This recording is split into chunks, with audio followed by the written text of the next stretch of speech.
Salut à tous et bienvenue sur ma chaîne YouTube Ibrahima Ngom, attitude dédiée à la préparation des examens et concours. Aujourd'hui, je vous présente la partie 3 de notre série spéciale dictée du concours Crème. Au programme, 5 nouvelles dictées tirées des épreuves des années précédentes, pour vous aider à mieux vous préparer, corriger vos erreurs et gagner en confiance le jour du concours. Alors, installez-vous bien, prenez vos cahiers, et c'est parti. Dictée numéro 11, la cérémonie du troisième jour, 1999. Chez les femmes, que de bruit, rire sonore, paroles hautes, tape des mains, stridente exclamation. Des amis, qui ne s'étaient vus depuis longtemps, s'étreignent bruyamment. Les unes parlent du dernier tissu paru sur le marché. D'autres indiquent la provenance de leur pagne tissée. On se transmet les derniers potins. Et l'on s'esclaffe et l'on roule les yeux, et l'on admire le boubou de sa voisine, sa façon originale de noircir ses mains et ses pieds au henné, en y traçant des figures géométriques.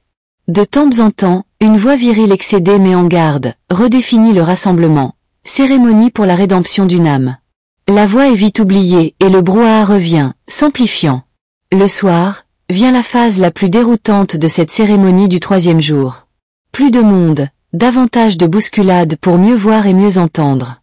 Des groupes se constituent par affinité, par lien de sang, par quartier, par corporation. Chaque groupe exhibe sa participation aux frais.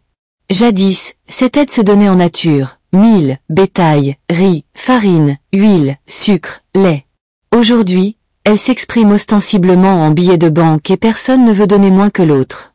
Troublante extériorisation du sentiment intérieur inévaluable, évalué en francs. Mariam Abba, une si longue lettre. Dictée numéro 12, réflexion après un exploit, 1998. L'ascension, en valait-elle la peine ? De notre point de vue de membres de l'expédition, oui, sans l'ombre d'un doute.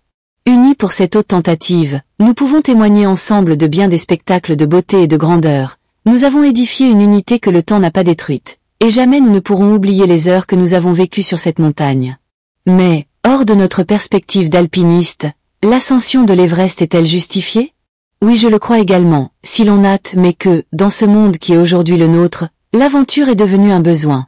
L'aventure, certes, n'est pas réservée à la montagne, ni même limitée au monde physique.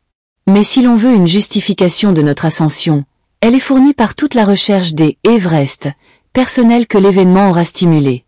Des occasions d'aventure nous sont offertes, que ce soit sur les monts, dans les airs, sur les mers, dans les entrailles du globe, dans le lit de l'océan ou même bientôt vers la Lune.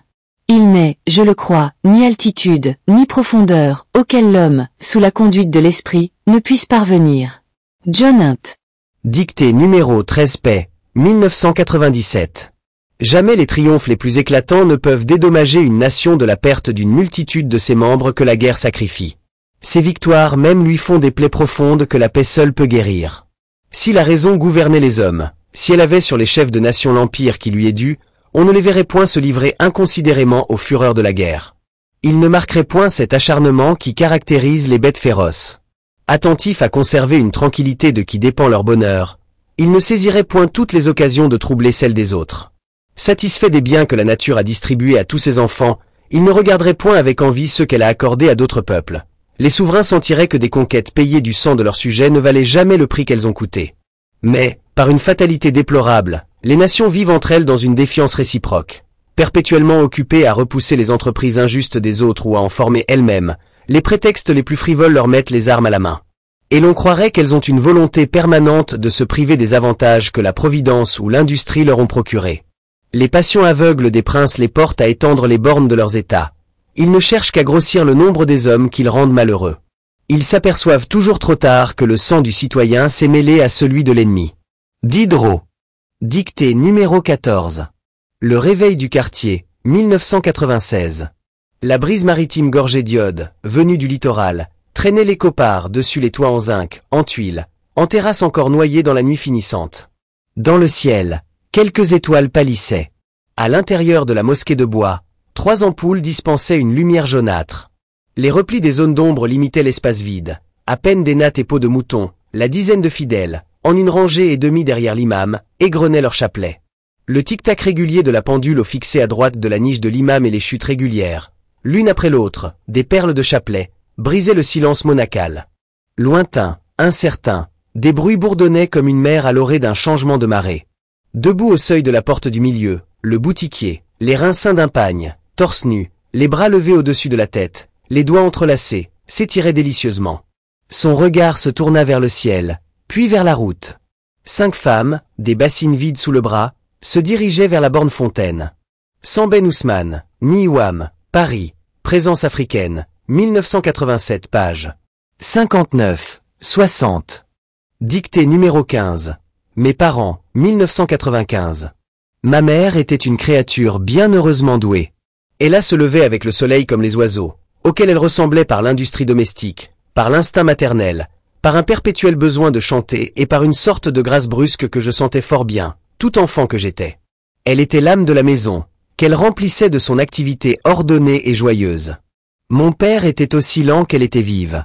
Je me rappelle son visage placide sur lequel passait par moments un sourire ironique. Il était fatigué, et il aimait sa fatigue. Assis près de la fenêtre, dans son grand fauteuil, il lisait du matin au soir, et c'est de lui que je tiens l'amour des livres. J'ai dans ma bibliothèque 2 livres qu'il a annotés de sa main d'un bout à l'autre. 2 ne fallait point espérer qu'il se mêlât de rien au monde. Quand ma mère essayait par des ruses gracieuses de le tirer de son repos, il hochait la tête avec cette douceur inexorable qui fait la force des caractères faibles. Il désespérait la pauvre femme, qui n'entrait pas du tout dans cette sagesse contemplative et ne comprenait de la vie que les soins quotidiens et le gai travail de chaque heure. Elle le croyait malade et craignait qu'il ne le devînt davantage. Mais son apathie avait une autre cause. Anatole France, le crime de Sylvestre Bonnard.